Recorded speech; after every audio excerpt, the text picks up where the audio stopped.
both my mom and dad were very connected to UD, and they have really fond memories of UD. And so really it's only fitting that the archives go back there. And we're thrilled that other people might, look at it, see it, enjoy it. We're happy about that. And also in conjunction with the workshop. And I know my mom, she wasn't alive when the workshop started, but I know she'd be thrilled about that too. She was always very supportive of other writers and other people trying to find their voice. And so I think she'd be thrilled.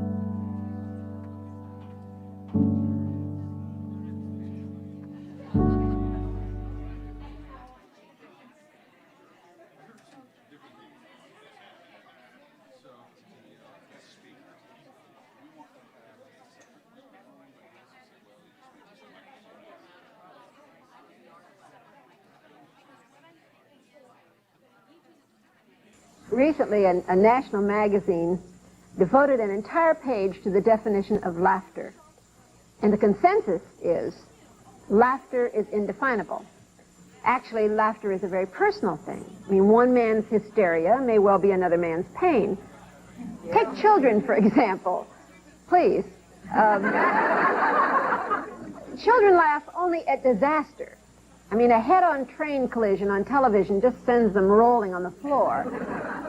Our children never laughed so hard as the day that their father got his water ski caught in the sleeve of his swimsuit. Teenagers laugh at straight lines. I mean, my kid's favorite comic is Charlton Heston. Our husband's laughter, generally, is an internal one. I know you've all seen it. The only way you can tell if men are amused is when their kidneys jiggle. or they snort and the hairs in their nose part. Often as not, their face will remain a mask of tragedy and they will seemingly have no pulse. And when you say to a man, hey, stop me if you've heard this one, he will. Animals rarely laugh at themselves. And they find levity only in human misfortune. Believe me, there is nothing worse than to step out of the shower and have your dog snicker.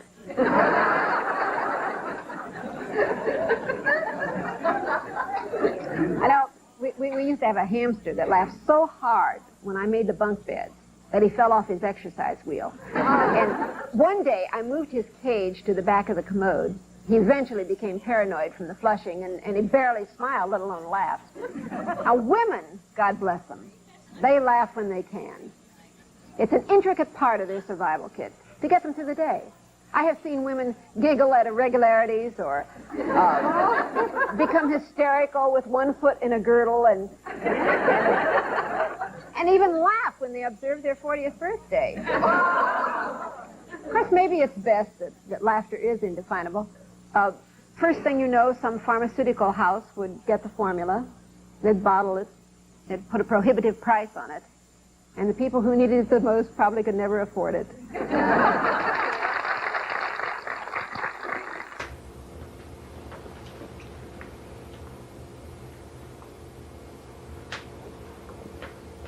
Someone asked me once if I had my life to live over, would I change anything? And I said no, but then I got to thinking about it. Maybe I would have waxed less and listened more. Maybe I would have invited friends over to dinner, even if the carpet was stained and the sofa faded.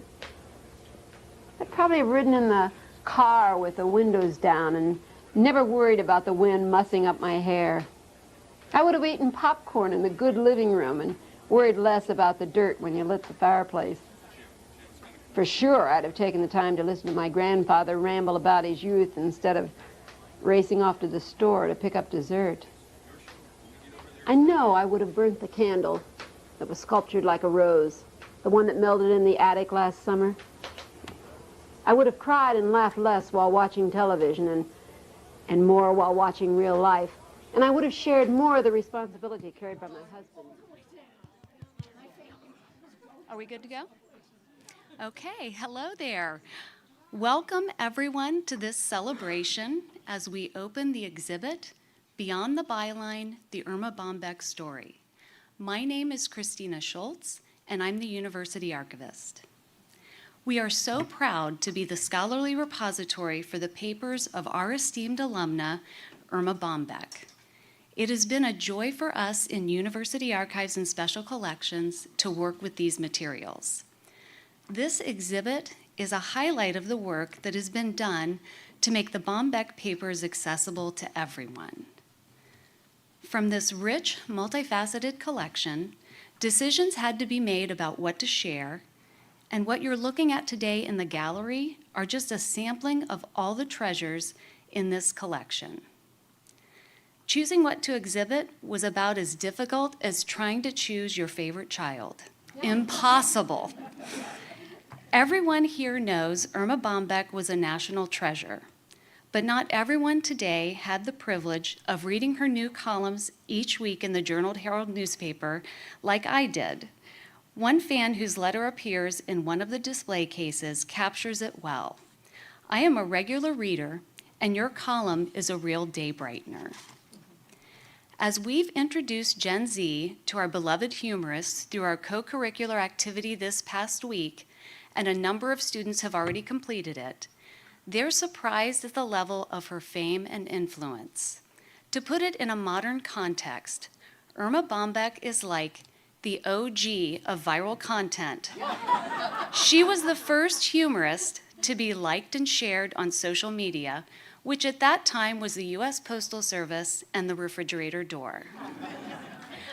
Our students' embrace of Erma Bombeck's work is evidence that, unlike us, her humor never gets old.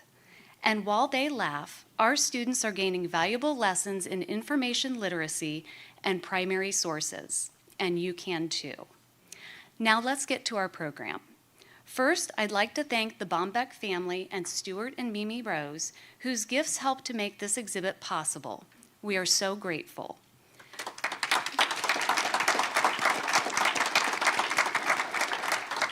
We are pleased to have a number of special guests today, both here and remote, including members of the Bombeck family and Terry Risby, director of the Erma Bombeck Writers Workshop.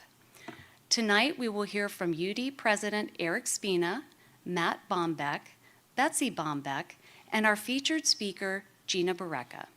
First, I'd like to welcome President Spina to give some remarks. President Spina?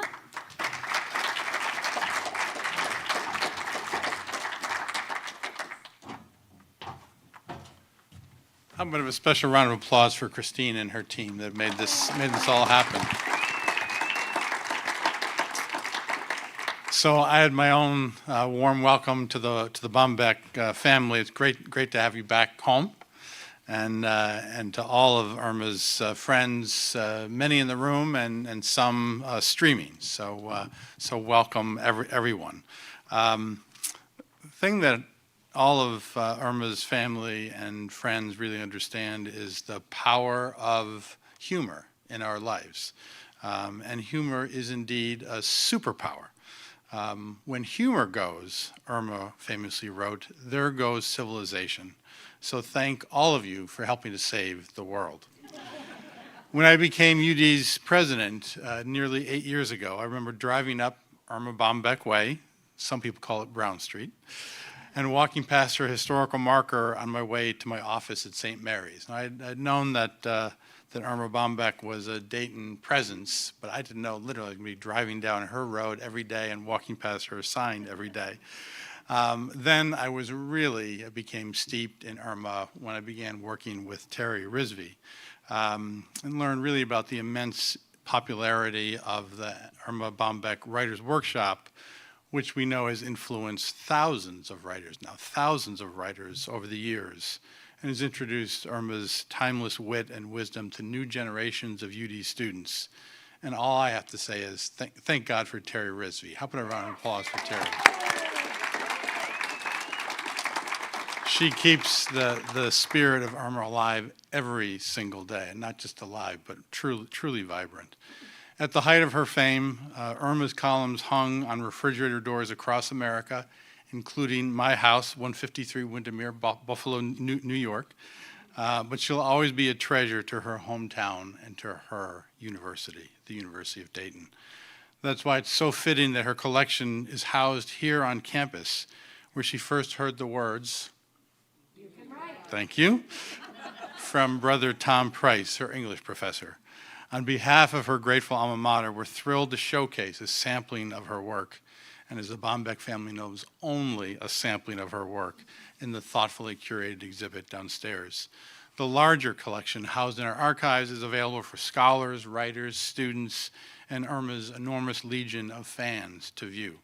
Her original manuscripts, columns, handwritten notes, speeches, articles, and memorabilia reflect the legacy of one of the great American humorists of the 20th century, who's been called the Socrates of the ironing board, which presumably she didn't set out to be known as, but indeed. Phil Donahue captured that legacy with these heartfelt words at her funeral in 1996. Quote, "We shall never see the likes of her again. She was real and brought us down to earth, gently, generously, and with brilliant humor. When the scholars gather hundreds of years from now to learn about us, which they'll do at UD, they can't know it all if they don't read Erma," he said. She spoke for and to millions of people, particularly women, when she chronicled the absurdities of everyday life in her columns, books, and appearances on Good Morning America. She wrote the truth about motherhood and family life with all of its foibles and frustrations and its joys. Her papers, as you'll quickly notice in the exhibit, shine a light on an often overlooked, but significant aspect of her life, her vigorous fight for equal rights for women. The late columnist Art Buchwald once asked her what she wanted to be remembered for after she was gone. "Why can't my work," she asked, "stand for itself?" And indeed, it does.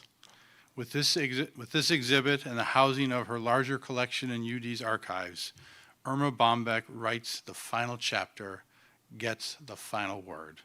Her body of work transcends time and will always find an appreciative audience.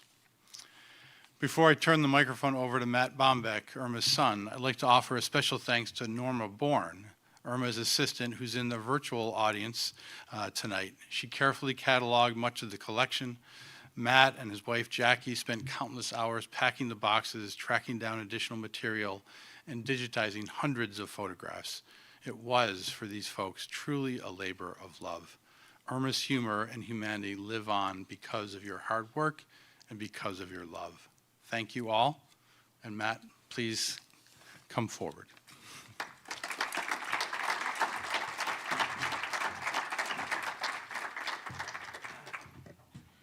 Thank you, President Spina.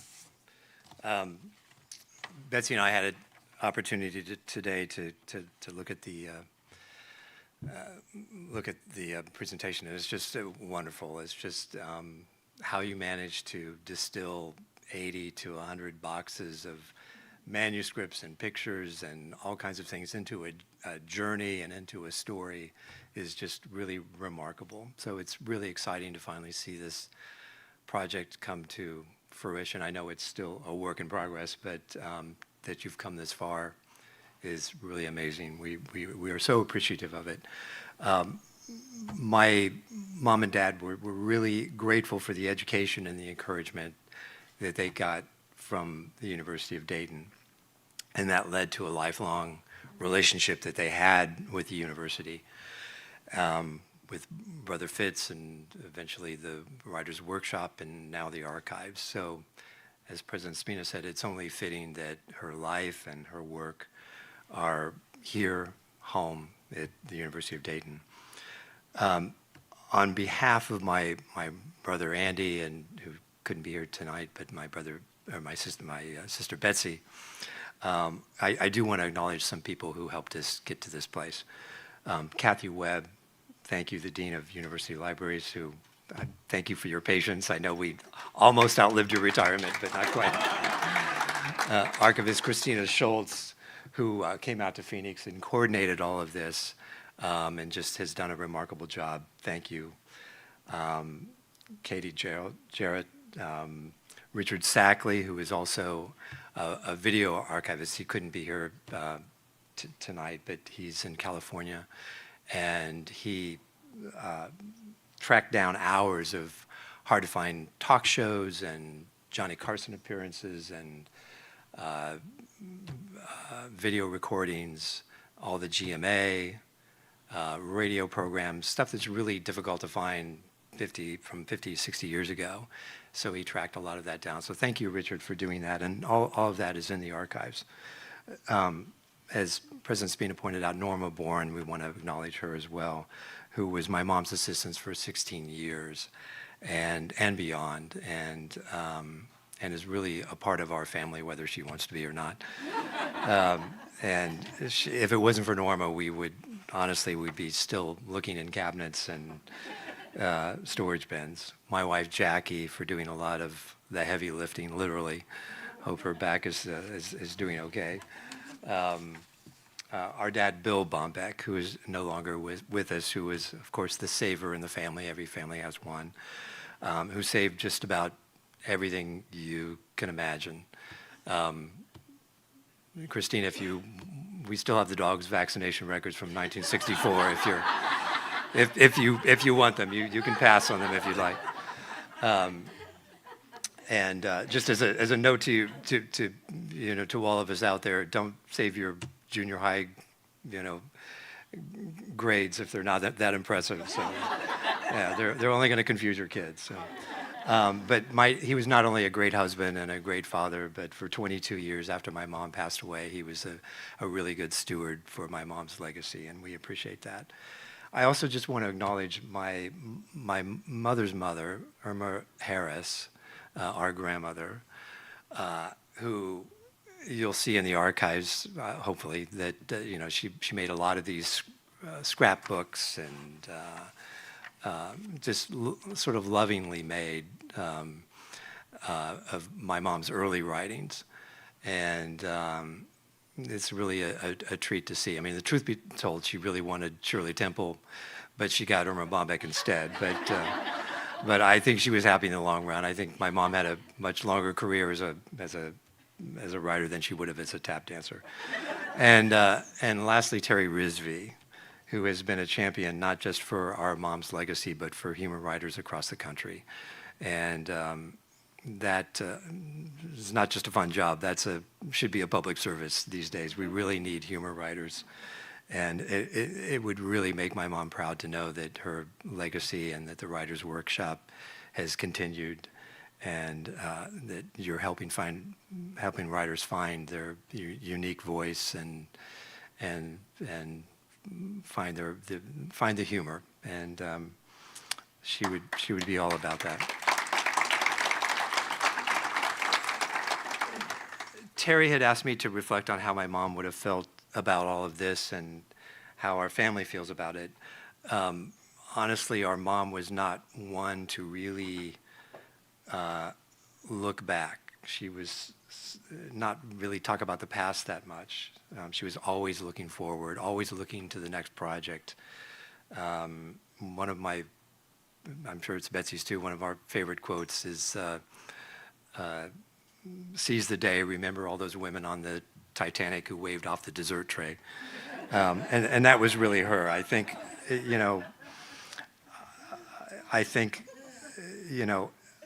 she passed away when she was 69, so at a time in her life when I think she might have looked back on how this, little kid from Hedges Street, not far from here, raised by a single mom and aunts and uncles during the Depression, loved books, loved reading, immersed herself in both, had a funny sense of humor even from an early age.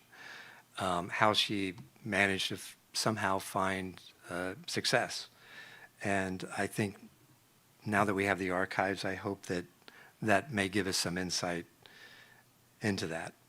And the other thing I want to say is that I know the mission of UD and us too is that these archives just don't stay in a box. That they're out there for people to see and to read and to absorb, and we hope that this isn't just that the reading is and the writing is not just nostalgia, but it's still meaningful, and it still makes us laugh. So to our family, and I know in her eyes there would be no greater gift than that. So thank you.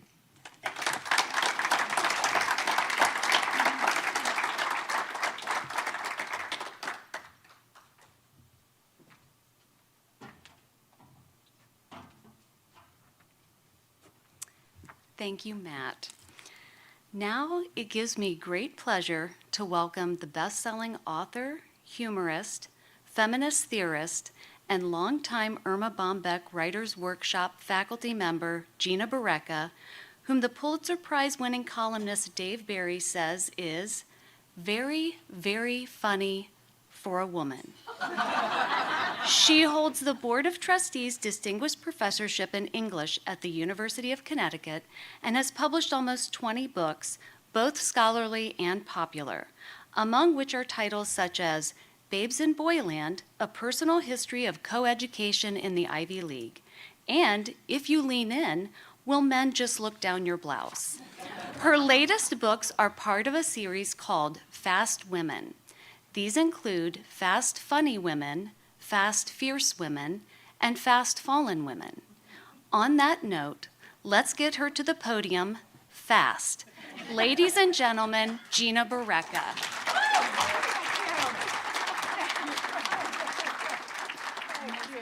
There's water down here. That's great. There is a microphone right here if you want to take this one. So, This one? I can take this one. I can take this one. Can you all hear me? I'll take this one. Here we go. I am so delighted to be here to recognize many faces and to meet people that I haven't met before, because tonight is an enormous celebration. It's an absolute delight for the people who were here. I'm so glad you made it, and I know there's dessert after, so I understand the reason that some of you are here. And to the people who are here virtually, I hope you're having dessert at home. So it's a good thing. Because tonight we mark the significance of Erma Bombeck as a great American humorist, not just for the ages and not just for the menopausal, or for those of us, as we've already heard, who encountered her in real time when her essays were published in over 900 newspapers, right? 3 times a week. You remember newspapers? How many people here remember newspapers, right? They're not here anymore. 900 newspapers that ran 3 new original columns of her a week. Bombeck, as we've already heard, we all wrote the same speech. We didn't do this together, but we're all mentioning the same things, that she is a writer for the future and not just a chronicler of the past. And of course, I think of Erma Bombeck as Erma because of the sense of familiarity and generosity offered by her incomparable style. But tonight, I'm going to refer to her as Bombeck because I will do that out of respect. As a great American writer, or is a great writer, I don't call Geoffrey Chaucer Jeff. I don't call William Shakespeare Willie. I don't call Mark Twain Sammy.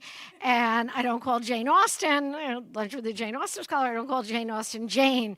Although some people refer to them as Janeites, I themselves as Janeites. No, she's Bombeck for tonight. However, we hold her in our heart because she's here as this major public figure, as this great writer of the 20th century. So she's Bombeck for this evening, we want to refer to her in our hearts. And I am so honored to be invited by the University of Dayton, by the libraries, by the president, by the donors to the libraries. The donors make this possible. I know that as somebody from the University of Connecticut, I know how attractive it is for people to donate to sports teams where they get tickets. And there's not that there's anything wrong with that, as Seinfeld would say. But when you donate to the archives, you make future research possible. You keep what's going on real. You make a university a place that only a university can be. So thank you for the people out there who have been supporting the libraries in a way that make archives possible. I cut my humor teeth on Bombeck, and I believe your humor teeth are called canines. I did that on her columns, on her pieces, before I learned to call them her work. Because like a lot of us, we didn't think of it as work because it seemed so easy. It seemed so natural. It was just like talking to somebody. We didn't understand how much went into making a piece of writing seem effortless. That's almost impossibly difficult. It is really hard to make your readers feel like they're in the same room with you, but that's what Bombeck did. I've spent the last 40 years writing about women's humor, and naturally Bombeck has been an inspiration and influence and a guide. She never missed a deadline. One of the copy editors at, I believe, the Dayton Herald said something along the lines of, "Lady, I don't read you, but you've never missed a deadline." And that's a real compliment. It's like, I don't read you, it doesn't matter, but you never missed a deadline. It's really hard not to miss a deadline, I'll tell you. She refused to back away from the page, knowing that writing takes courage, even as it demands vulnerability. Quote, and they're great quotations. It's really been amazing to immerse myself in her works for these last couple of months in preparation for tonight. So, quote, "There are people who put their dreams in a little box and say, 'Yes, I've got dreams. Of course I've got dreams.' Then they put the box away and bring it out once in a while and look into it, and yes, the dreams are still there. They're great dreams, but they never even get out of the box. It takes an uncommon amount of guts to put your dreams on the line, to hold them up and say, 'How good or bad am I?' That's where courage comes in," end quote. To dare to write humor is to depend on courage most of all. And here's what Bombeck did. Bombeck gave us deeply engaging voices that defined the best of American life while daring to mock its worst habits. That's hard to do, right? So like Mark Twain, like Agnes Repelair, like Robert Benchley, like Jean Kerr, like Art Buchwald, again, we're all going to be, at the Buchwaldian altar, but Jean Kerr, right, who did Please Don't Eat the Daisies, was another great American humorist who also had, one of the longest running plays on Broadway in the 50s. But they understood that there were these shaping domestic forces in life, but there were these, there was art.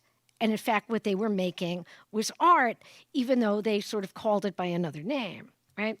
So like Twain, who understood that, again, one of the great Twain quotes, "Against the assault of laughter, nothing can stand." That it was only humor that could destroy tyranny, okay? Against the assault of laughter, nothing can stand. Bombeck understood that humor was the way to reach the imaginations of millions of Americans who would, with her help, recognize that nothing is perfect, that nothing is what it's meant to be, what we're told it's going to be, and that what has been swept under the rug desperately needs to be aired out. In going through her writing, again, in these past couple of months, and putting myself, basically like putting myself into a Bombeck blender, and hitting liquefy. I mean, I had read all of these, but I hadn't read them in order, and I hadn't read them in this compressed version, the way I've done in preparation for tonight. There was only one thing that unnerved me, and it was a 1984 article you saw. If you looked at the exhibition, you saw the cover. It was from Time magazine.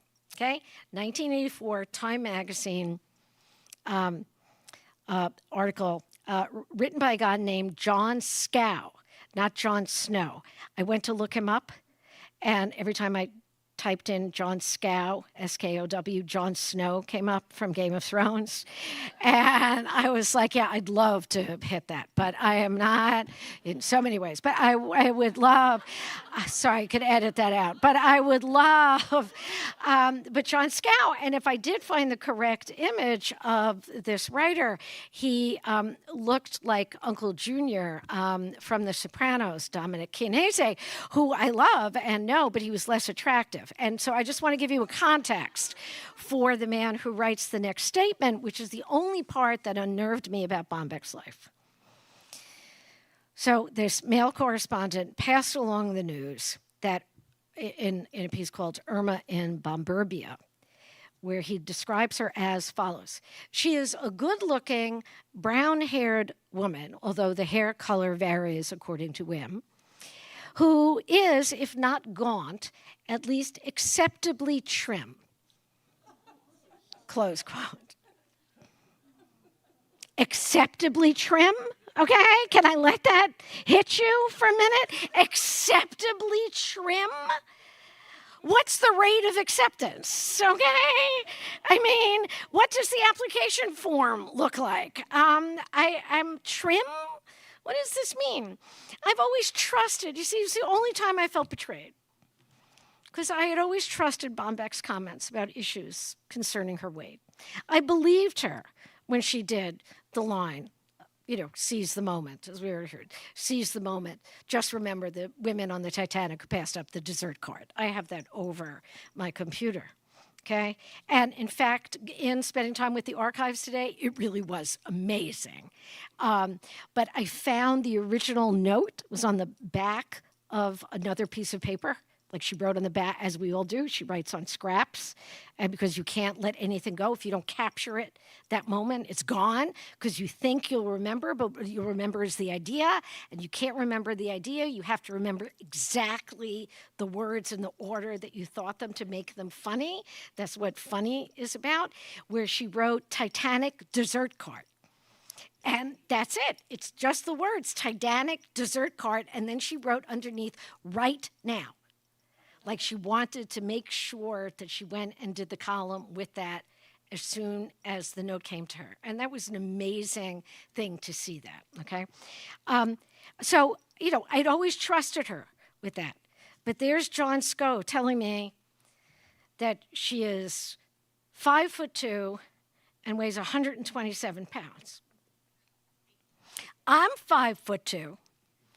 And I weigh, especially after dinner last night with the Bombeck family, about 30 pounds more than Bombeck. I'm 67 and I weigh like 155 pounds. I feel I should say that so that everybody in the room doesn't have to guess my weight and age at a state fair, because women do that. Men don't do that. They just want to know that you're over 18.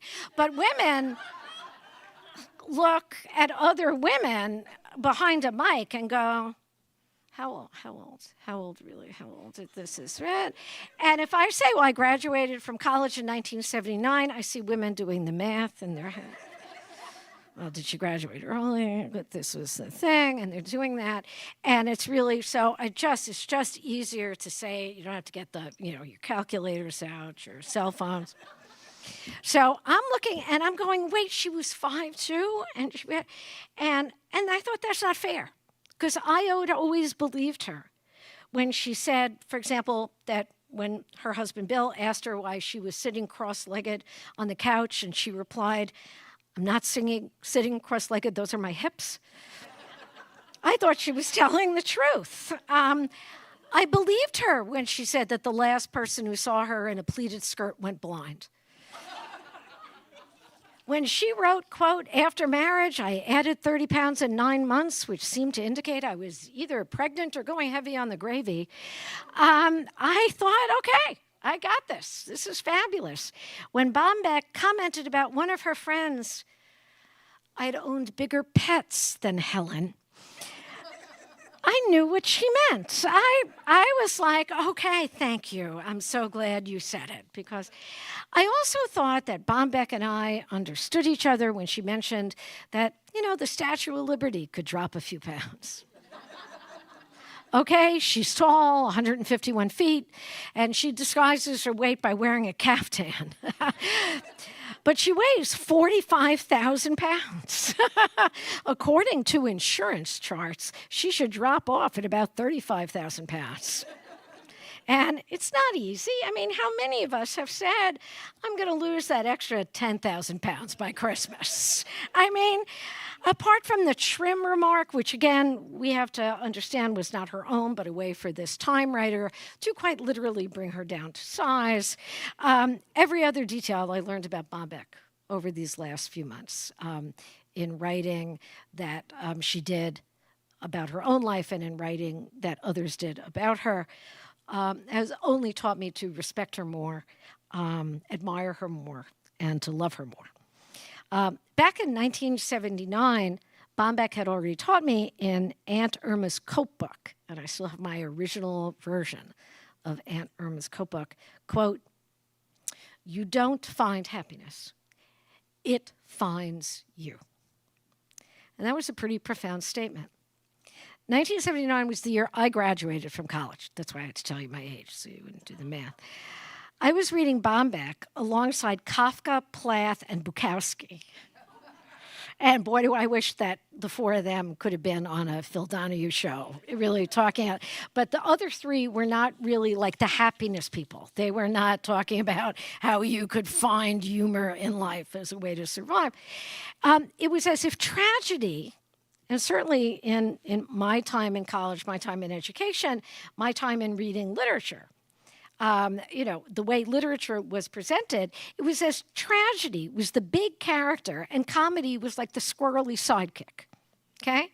So James Kincaid was the professor, the Ariel Arnold Professor of Literature at USC, who was a great writer, a Victorianist, who wrote a terrific book called Annoying the Victorians, which is a fabulous book. I mean, anything that has annoying in the title is great.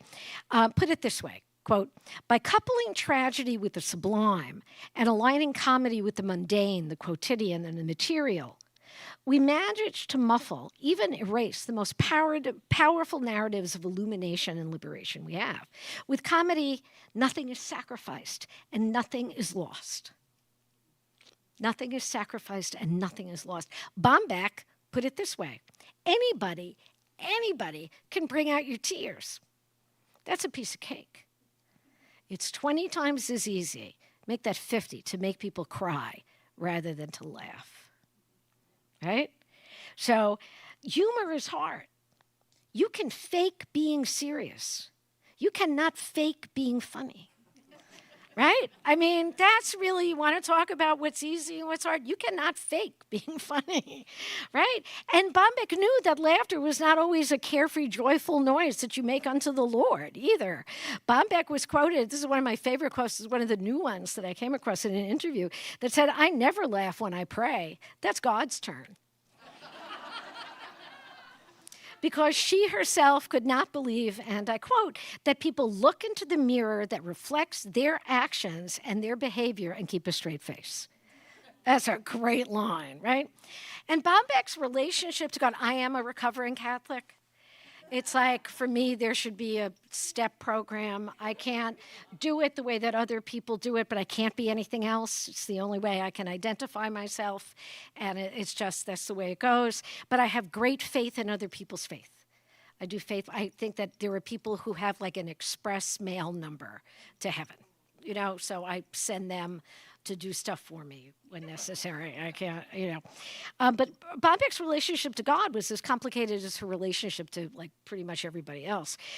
In A Marriage Made in Heaven, or Too Tired for an Affair, she explains, and it was a great line, the Catholic Church invented guilt. The Catholic Church invented guilt, and there's a wonderful analogy. It flowed like holy water, and everyday women bathed in it. We were like tourists trying to buy something in a foreign country. We just held our lives in both of our hands and invited merchants to take what you want, right? That women went to church and said, in terms of guilt, just take what you want. I have to do penance for this, take it, right? Go ahead, take what you want. Tell me what I need to feel guilty for, okay? And it's not that Bombeck didn't try to work every angle. She said, I did a lot of thinking about life and bargaining with God, only to discover, quote, God doesn't deal. Okay? And she wasn't quoting the philosopher Arthur Schopenhauer, but she was agreeing with him. The 19th century philosopher had declared, quote, that comedy brings before our eyes suffering and adversity, but it presents it to us as passing, resolving itself into joy, and in general mixed with success, victory, and hope. And that sounds like everything Bombeck wrote. But what makes me most excited about the opening of the archive is to see how Bombeck's schooling, how her teachers, how her interactions with her classmates. I mean, she talks about her classmates. She started writing these, like some kind of column when she was like 13. She created these various identities, and this is what I saw from being in the archives, that she created these columns in her junior high school papers, in her high school papers, where she's writing about being at the soda fountain and the kids who were at the soda fountain, and like the popular kids versus the unpopular kids, and how to get a date for prom. And so there's like a how-to column about how to get a date for a prom, and it's for girls, not for boys. And it says, and this is how to get a date, but if you should be asked by a tall, dark-haired, handsome senior, do not by any means accept that. What he needs to do is to come to contact your correspondent at this address, and goes on from there. I mean, she was funny even then, but making fun of the routine of trying to attract somebody, of trying to do something. I also came across, because she did these very serious pieces of journalism during the war. She was writing during the war, and she wrote a lot about guys who were in the forces. And one of the pieces that I serendipitously came across, and I took photographs of, and I sent it to my brother. I have one sibling who's 6 years older than I am. And it was about a guy in the Army Air Force, in the 15th Army Air Force, stationed in Anzio in Sicily, and the bombing raids, and who was on a Liberator bomber. And my father, I have his letters, was in Anzio in a Liberator bomber. He was a waist gunner and a radio man. And this has got to be the same. He's got to be part of the same American. I mean, it's the 15th. I mean, there was only a certain number. And I took a picture and sent it to my brother. And the first thing my brother said was, "You took the picture upside down." And he said, being the guy he is, I can always stand on my head. And I'm like, you have no idea how I can respond to this in so many ways, but I won't. And but I mean, there was this connection of her writing about this guy from Dayton, who had just made it home from this. And I'm thinking, there are 6 people in the world. That's just what we were talking about. Everybody knows somebody else, and I'm going through her writing about this. So she was doing all of these stories about the war, when that was great. She was doing everything. And one of the great pieces of advice about writing is that, again, it's not that you have to be at the right place at the right time. You have to be everywhere all at once. And that's what Bombeck did as a writer. She was everywhere all at once from the beginning, okay? And one of the other great things that I found today, and I took pictures of, and I'm sending to my creative writing class at the University of Connecticut, it was a rejection from 17 magazine, and right under it was a rejection from Charm magazine. And it was the rejections, if anybody here is a writer, and I know some of you are, it is the same rejection that is still sent out today. There are many charming lines in this piece. We know it will find a good home, but it is not quite right for us. Thank you for submitting us. Thank you for thinking of 17. We hope you'll keep reading and might submit to us in the future. And she's got it, and it's like first rejection, and it's got the date as if it's an accomplishment, which it is, because it's the first rejection. It's like you never have to get the first rejection again. That's what I tell my students, you never have to get your first rejection again. You better get it done now.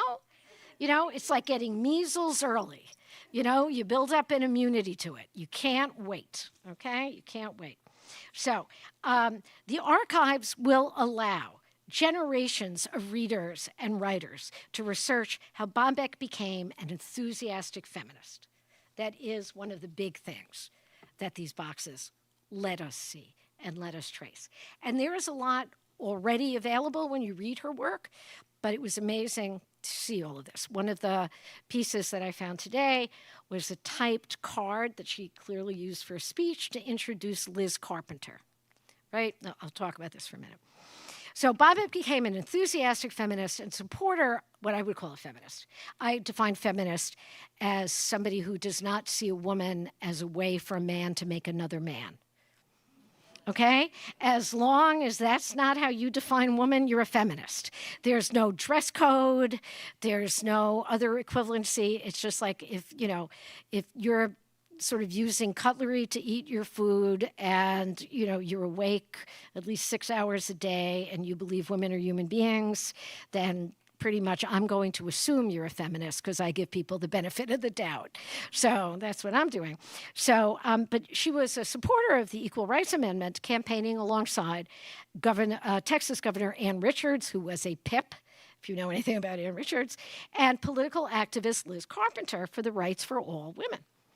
Liz Carpenter became, do you know Liz Carpenter? Anybody? Liz Carpenter, right? She became a heroine of mine before I even understood that Erma Bombeck and Ann Richards and Liz Carpenter were campaigning together, because Liz Carpenter was one of the first women to be a press secretary for the White House. She was a press secretary for the Johnson administration, particularly for Lady Bird Johnson, right? So she had to deal with all these good old boys, as she called them. Liz Carpenter. And apparently after Carpenter wrote a book about her time as a press secretary called Ruffles and Flourishes. Bestseller. Great book. Ruffles and Flourishes. And apparently Arthur Schlesinger Jr., a great statesman and a writer in his own right, comes up to her at a district cocktail party and says in that just kidding, what's the matter, honey, can't you take a joke sort of way, right? Come on. Oh, women have no sense of humor. Come on. I'm just kidding. Why are you making a big deal out of this, right? Comes up and says, loved your book, Liz. Who wrote it for you? Now, my first instinct for something like that is to do what a lot of women raised in traditional homes, as I was the first girl in my family to go to college or to graduate from high school in a timely fashion. That was not what my traditional Italian family had women do. My mother died when I was young. I was raised by my Italian aunts, who were about 3'8" and weighed about 950 pounds.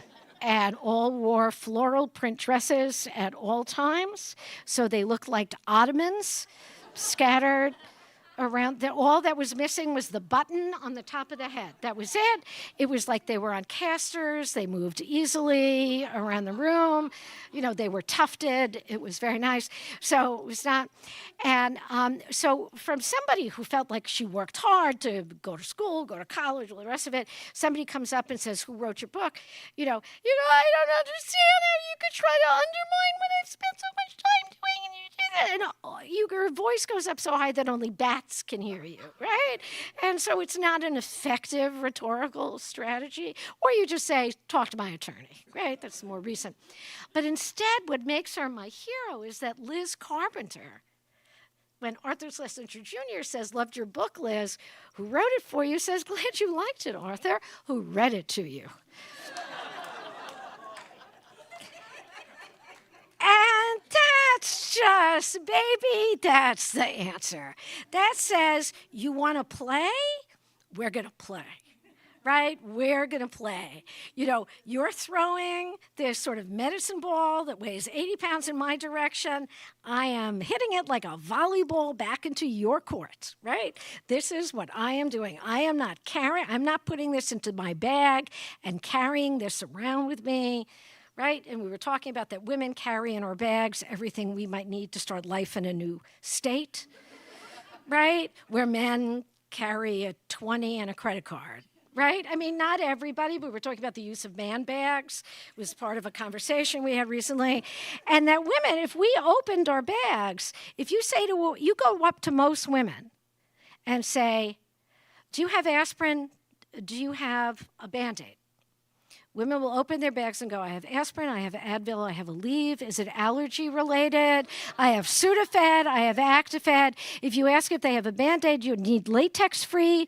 Do you need it with ointment? Do you need it with... If you go up to a guy and say, do you have a Band-Aid and aspirin? They run so fast that you can't see the dust. I mean, what's wrong with this crazy person asking me for a Band-Aid and an aspirin? This is terrible. And women are looking. They're asking other women, she needs a Band-Aid and an aspirin because we're the caretakers. So anyway, so there is Liz Carpenter saying, glad you liked it, Arthur, who read it to you. Bombeck had the same playbook, the one that makes folks think twice about what they just said. In the case that anyone thought Bombeck was always the patient angel in the house, a Victorian statement, the idea of always the good woman, the one who was always sweet and comforting and never thinks poorly of anybody and would never think to make a sarcastic remark. Bombeck would remind you in her writing, as she always did, that she had many layers. Quote, to the naked eye, I look like your basic, no-nonsense, practical, down-to-earth wife and mother who turns to mush when she receives a cookie press that turns mashed potatoes into rosettes. But behind this facade beats the heart of a tramp. Tramp here is, of course, the generic bad girl, the one who speaks her mind. Bombeck is, after all, the wife who wrote, when someone asks me if I ever thought about leaving my husband, I ask where. And explained that she could, without a shred of modesty, become quite good at expressing anger. How? Practice, practice, practice.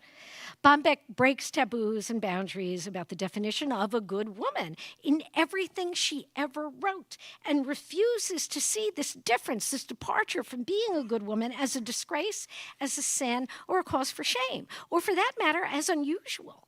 She takes what's been internalized and hangs it on the line, not just dirty laundry, but more dangerous and deeply held unspoken rules. It's not the character she makes us realize. It's not the individual who is flawed. It's the framework, right? Bombeck wrote, my husband came out of the bedroom holding a sports shirt. Honey, he grinned good-naturedly. I hate to tell you this, but there's a ring around my collar. I looked up and snapped. What a coincidence. Matches the one around your neck. For years, Bombeck had been the poster girl for what were called domestic humorists, as if the word woman was possibly offensive. And then Bombeck declared, a funny thing happened to me on the way to the utility room. I encountered a revolution. She started to campaign actively for the Equal Rights Amendment. And the ERA, just to remind you, because the ERA has never been passed, not that I'm bitter.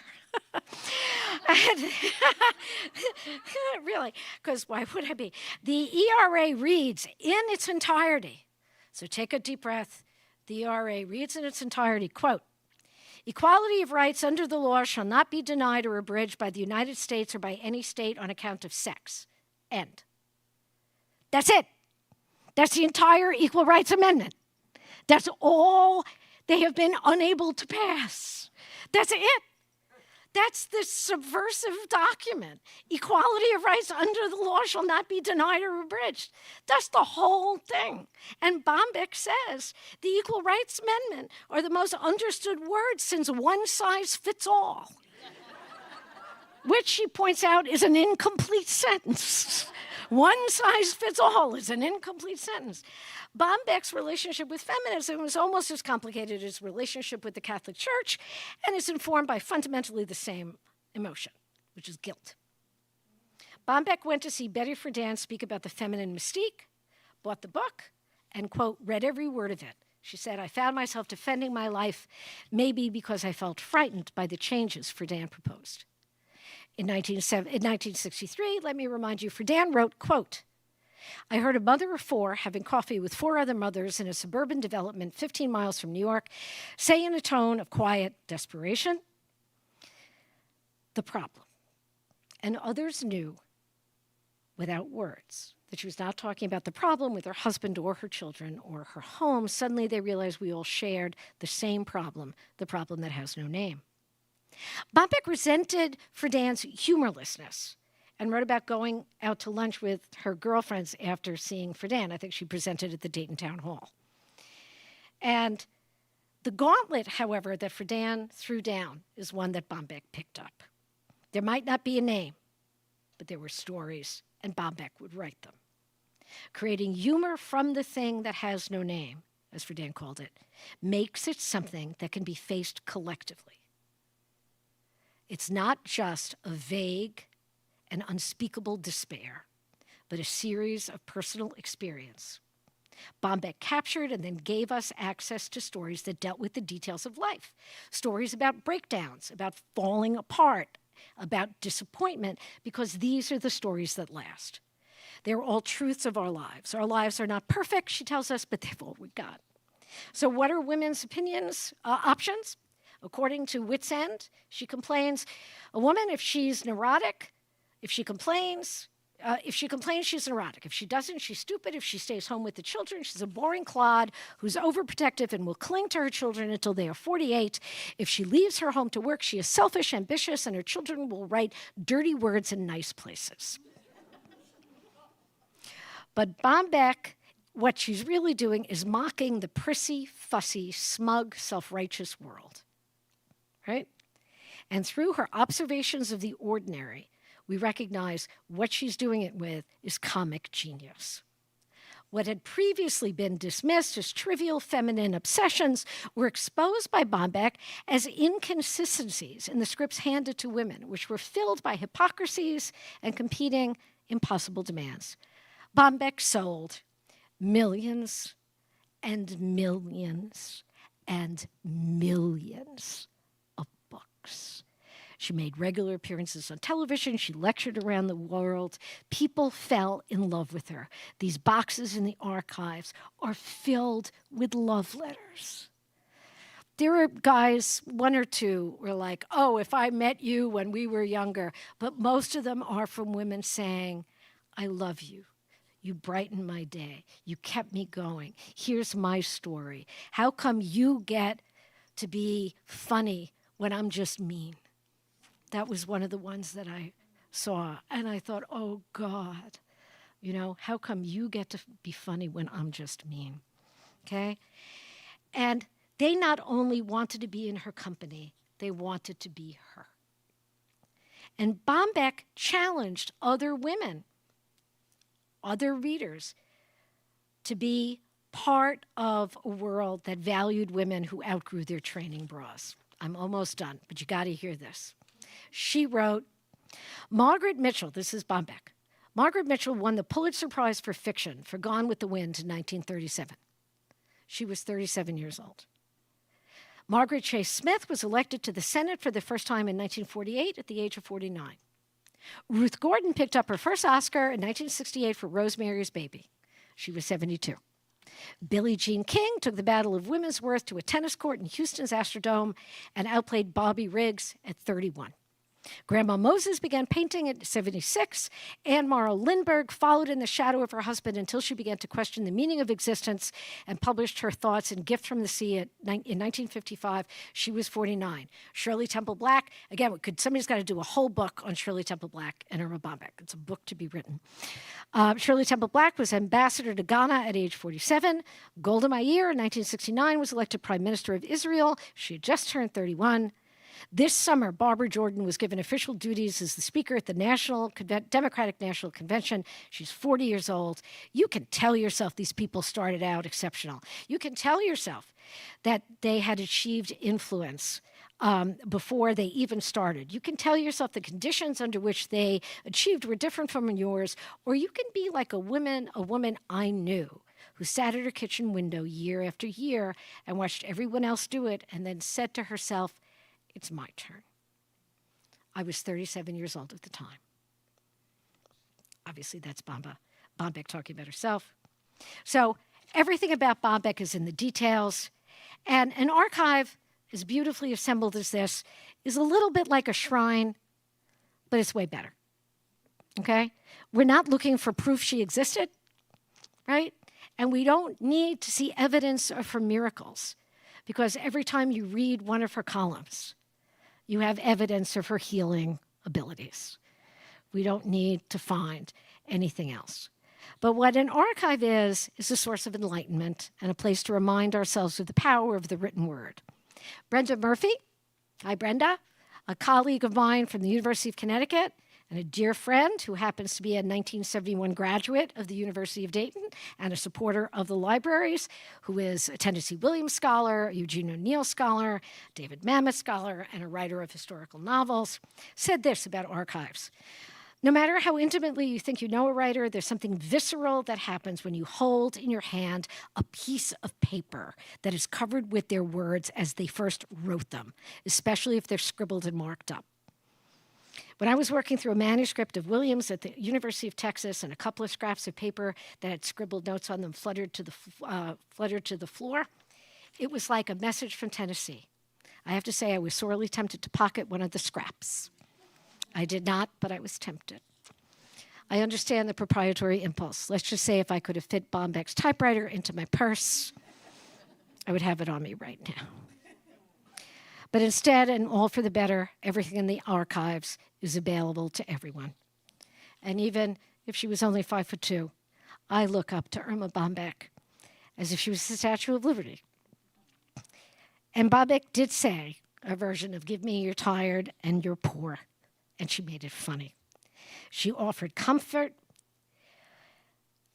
to her readers. She offered comfort, it seems, to everyone who wrote her a letter. She answered all of her mail. And she did this even if she told one of her kids who swallowed the plastic dinosaur out of the cereal box, "What do you want me to do, call a vet?" What she said to all of us is, nobody is better than you. And I think that for Erma, I'll end with calling her Erma, that yeah, maybe God laughed, but I think he laughed in a good way. Thank you for the privilege of being part of this celebration. Thank you. Thank you very much.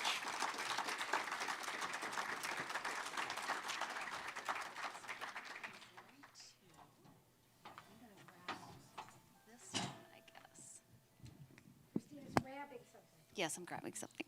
So right now we're going to open it up for questions. If anybody would like to ask Gina a question about, well, we'll bring the microphone down there. But we also have our live audience that if there are any questions that people have put into the chat, we will address those. So. I'll come back up. You'll come back up? I'll come back up. Okay. All right. We still have time. I know it's 7:30. Okay. Okay, here. Let me take this. All right? Questions. I'll call on you. I'm a teacher. If you don't have questions, I'm calling on people. This is what happens. Question over here?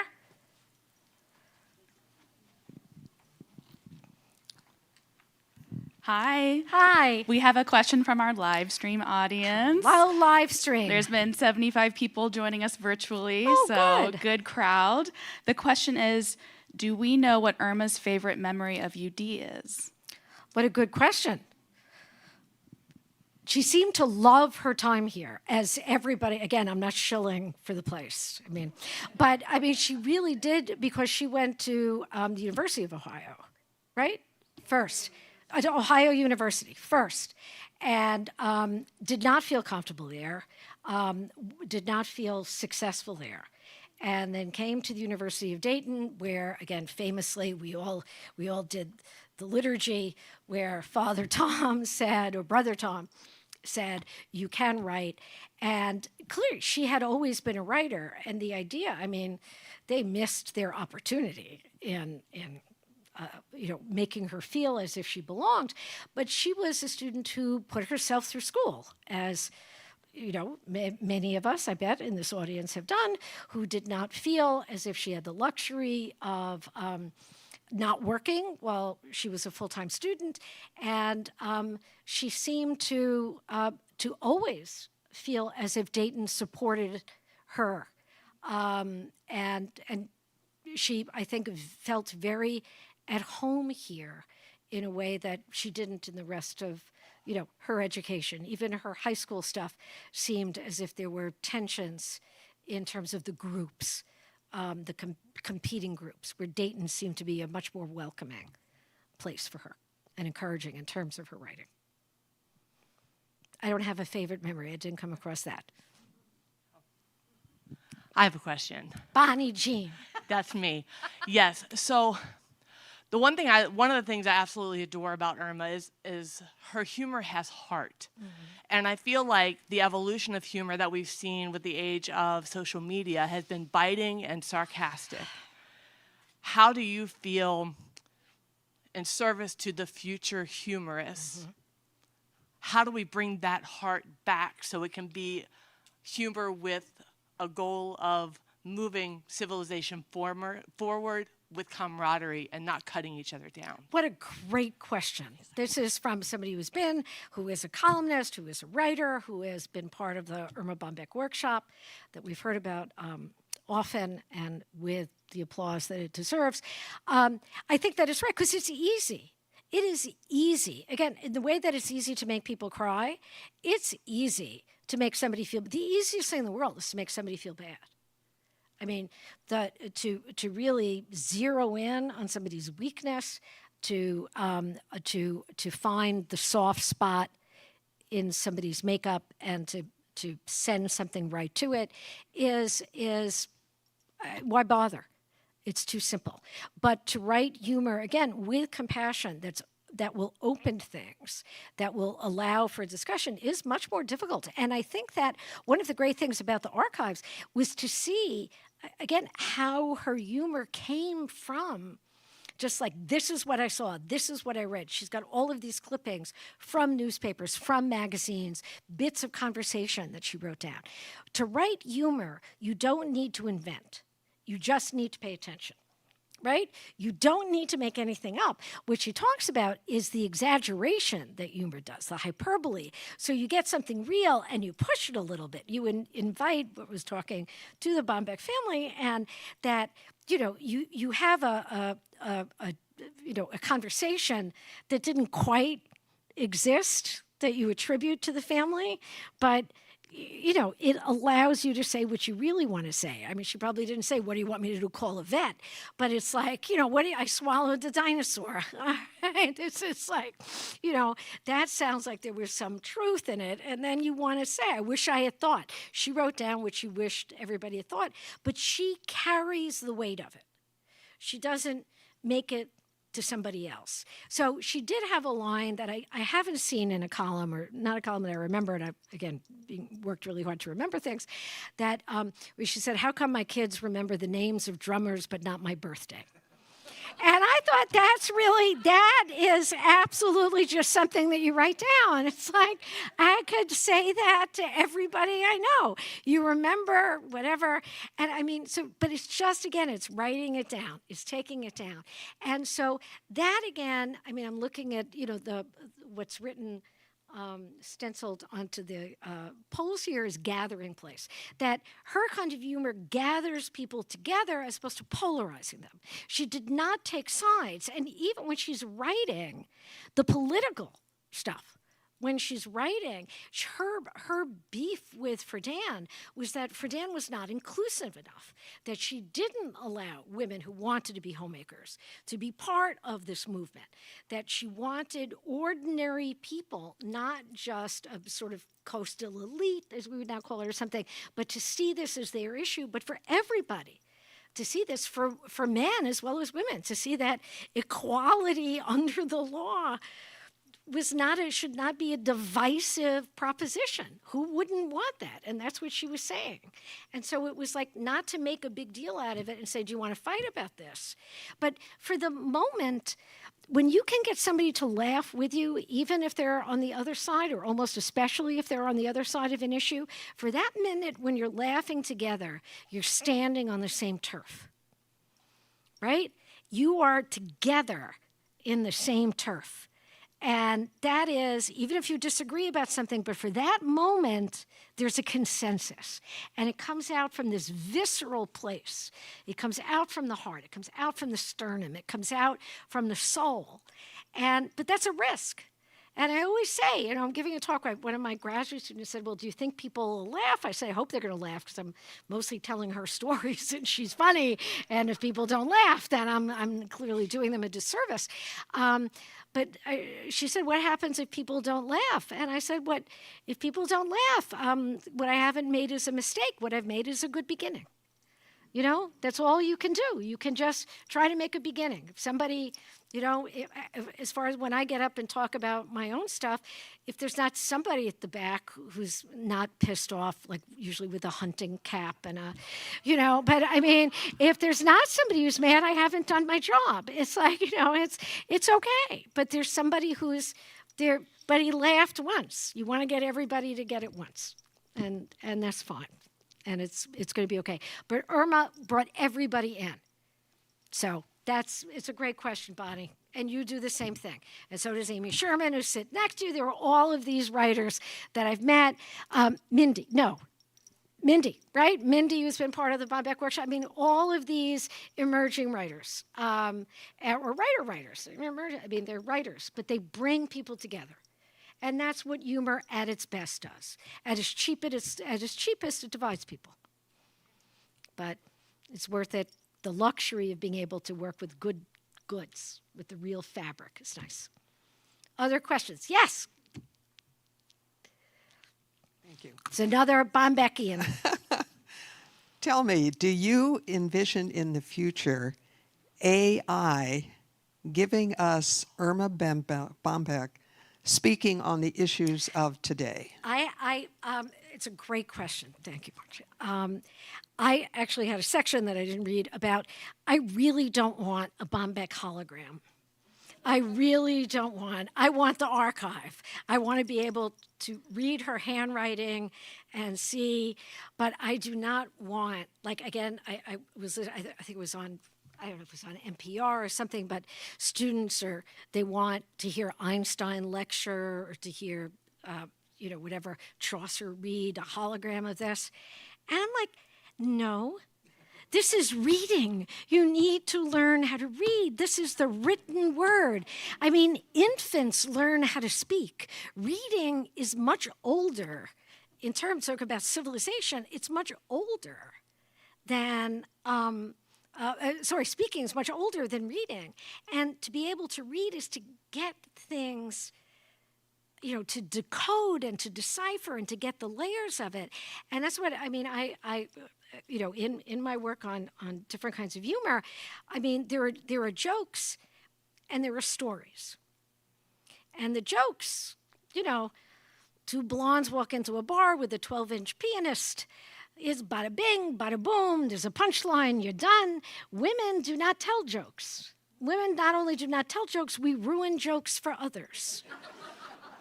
No, sometimes I talk to all male groups, usually after a lawsuit, and it says Dr. Gina Barreca, sexual harassment workshop, and some of them think I'm going to help them do it better, and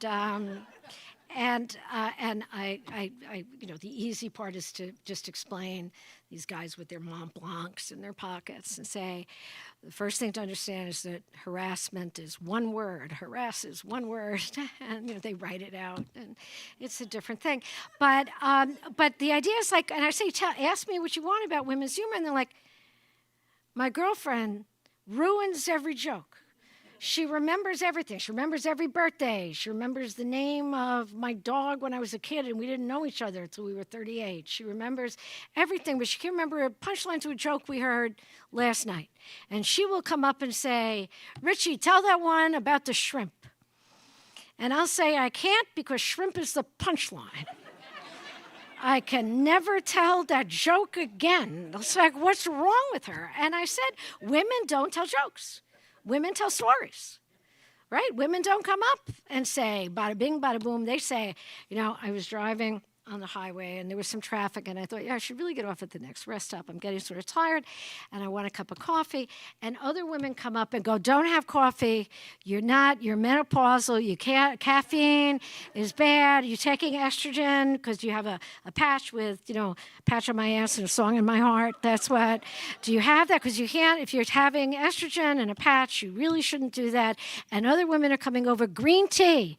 Green tea, you should only have green tea. I have a coupon. My niece works at the Loose Tea store in Colorado. Here's a coupon. You could get it online. And other women are coming over, and we're laughing. And if some nice man, the nicest man in the world, the men here come and say, what's so funny? We say nothing. Nothing. And we miss a chance to explain what's funny because we think we've got 3,000 years of cultural history that you won't understand and we're on a short break, right? And so, but it's different from, I got a joke to tell you. It's a different kind of storytelling, and Bombeck was a storyteller, and so, but on paper. And I'm sure she was great in her speeches, and I know she was great on TV, so that, again, we're talking about One Good Morning America, where she, again, unaccountably interviewed a pig. And I think in an ad lib part started with, I believe I dated your brother in high school. Which was great. I really think she made that one up on the spot. But it's, so I don't think that, I want, if you're going to write humor, you have to see how somebody does it on the page. It's alchemy on the page. It's different from the other stuff. So as a sideshow, it's nice. But if people, especially if they want to write, you're not going to do it by talking into your iPhone. You're going to do it by making marks on a page. And there's a big difference between those things. So not to undersell the use of multimedia, although I do not allow laptops or computers or Apple Watches in my classrooms. There is no technology in my classes except a notebook and a hard text. They buy books and they have to read the books in the class. So maybe I do have an issue with this, but if they want to write, they have to read. And so and AI just sounds like very depressed, ignorant, sort of people who can't tell a story. And that's, if you've ever read anything by AI, and you know, that we don't need more of that in the world. We need therapy. So that would help for that. Other questions? Or is this, I think we're over our time. Yes, Christina. Really quickly, what do you think makes Bombeck's writing so timeless? Because thank you. What makes Bombeck's writing so timeless is that she does write, again, back to Bonnie's line about the idea that she writes about real life. It's topical insofar as that she uses the sort of ordinary circumstances. She will mention a new gadget. She'll mention a fashion. She'll mention something going on, that she just saw on television. She'll mention a TV show. She'll mention, thank God, Paul Newman, that she said Paul Newman, she bought a mantra for transcendental meditation, but she bought it used. And so it was cheaper, and that the mantra was Paul Newman, Paul Newman, Paul Newman, Paul Newman. And it took her to a happy place. And apparently that Paul Newman, there's a life-size Paul Newman cutout, which is part of the archive, which sadly I didn't get to see today, but it might be worth my coming back, just to have a photograph taken with that. And but everything works. So you might put in a different actor for Paul Newman, but everyone can go back and read and say, I get that. So it doesn't matter. 18-year-olds can and will read Erma Bombeck and go, I get that. I get it. Those are my parents. That's my family. That's my anxiety. That's my worry. That's the thing that makes me laugh. So even though she was of her moment, she's not defined by her moment. And that's why the archive is as important as it is, because it will keep giving. I'm going to end on that. Thank you so much. Thank you.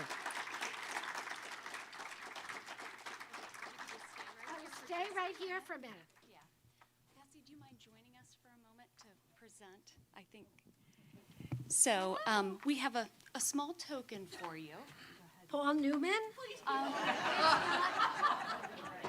Oh.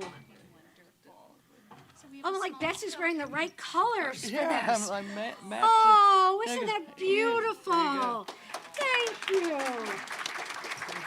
Oh, thank you so much. That's great. You're going to mail this, right? Yes, so I don't have to am. carry on. Okay. That's fabulous with the big laugh. Oh, that's beautiful. Isn't that nice? Oh, my office is going in my bedroom. Thank you. Thank you so much. Thank you.